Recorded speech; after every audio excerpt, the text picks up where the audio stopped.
No início desse ano eu fiz um vídeo comentando o quanto que eu gosto de dramas familiares dentro da literatura, e para isso eu utilizei como exemplo o Léxico Familiar da Natalia Ginzburg, uma autora que me conquistou aí na primeira obra, que no caso foi essa.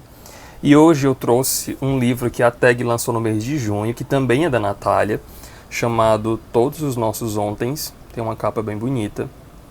A Natalia, então, foi uma autora e tradutora italiana, uma pessoa muito politizada, boa parte da sua obra gira em torno desse assunto, até mesmo porque a família dela estava muito envolvida na luta antifascista na Itália. E por falar em família, eu acredito que essa também seja uma temática muito utilizada por ela, pelo menos nessas duas obras sim. Ela já havia mencionado muito a respeito da própria família e a história que ela vivenciou, experienciou em casa no Léxico. Mas aqui no Todos os Nossos Ontens, ela faz uma coisa completamente diferente. Eu esperava que fosse uma vibe parecida, que fosse até mesmo uma narrativa que lembrasse o que eu encontrei lá no Léxico, mas não.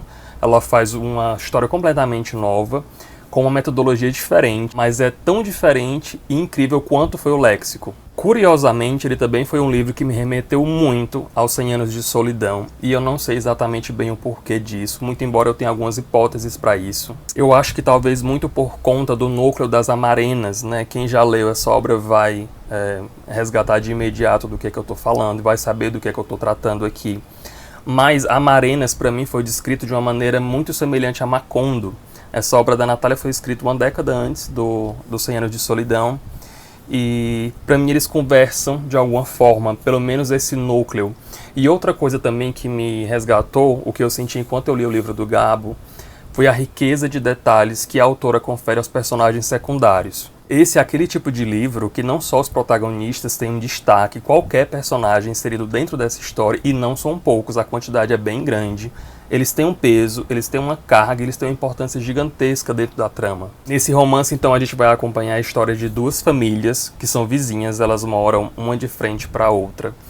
E em um dado momento, acontece meio que uma simbiose entre as duas. Nessas famílias elas vão se unir, elas vão formar um núcleo muito coeso, muito firme, muito embora elas ainda guardem as suas diferenças, as suas desavenças.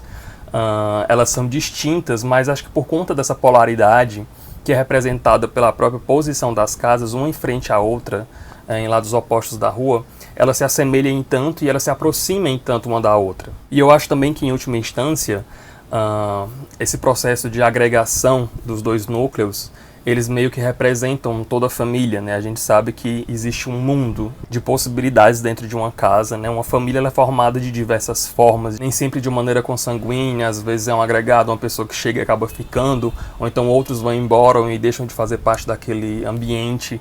Então existe essa união, esse senso comum do todo do coletivo. Como eu mencionei, a gente não consegue encontrar assim, um protagonismo muito evidente, eles meio que vão passando, né, de uma pessoa para outra dentro da trama à medida que ela vai avançando. Mas a gente teria, na personagem da Ana, que é a filha caçula de uma dessas famílias, uma espécie de narradora ou peça central nesse tabuleiro. Eu comparei muito esse romance enquanto eu lia a um jogo de xadrez, porque as personagens elas vão sendo colocadas em momentos estratégicos, elas chegam e saem, mas em outros momentos eu também achava muito parecido com uma peça de teatro, né, onde os núcleos vão se revezando e quem está assistindo, o espectador, vai juntando, vai costurando os acontecimentos, os personagens, todos os fatos que vão se intercalando ali, e assim a gente vai costurando o que seria de fato esse romance e essa trama. A Itália descrita pela Natalia aqui dentro desse livro é um país ainda muito incerto, muito perdido no contexto da Segunda Guerra, mas, em contrapartida, é um país que já sofre muito com o fascismo de Mussolini.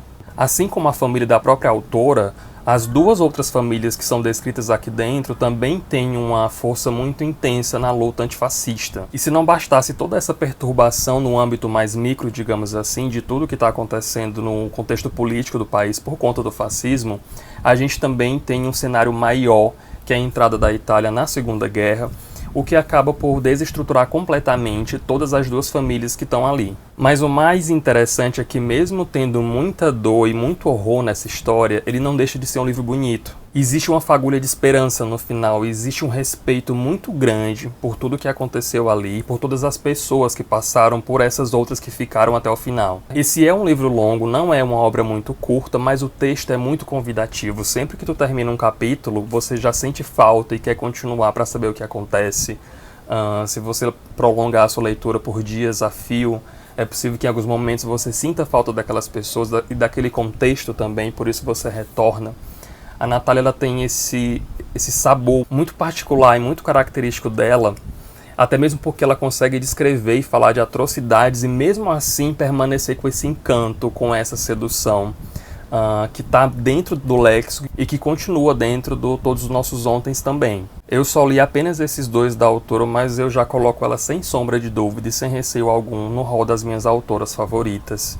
Então fica a minha recomendação dupla, no caso o Todos os Nossos Ontens, que para quem não tiver acesso aos livros da TAG, creio que a companhia deve estar lançando em breve.